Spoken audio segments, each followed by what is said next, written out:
Американская и казахская мама. Давай садись, дорогой. Ты уже решил, куда будешь поступать? Возможно, ты путаешься иногда. Мы с папой готовы тебя поддержать. И что ты решил сейчас, куда будем поступать? Ты хочешь стать дворником?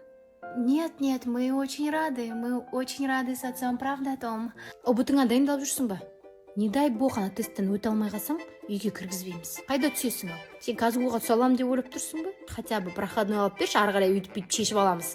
Кім боласың деппін ғой, юрист боласың деп басымды қатырма. Балаңа вообще сенім жоқ бар, ол проходной аламай қалатын сияқты. Бір нәрсе қылып уже осы бастан тыпырлайық. Ана Жамболдың танысы бар дейді ғой ана универде. Сонымен сөйлессейші сен. Бұны жұмыстан кейін шайға шақыр, үйге отырып. Американская и казахская мама.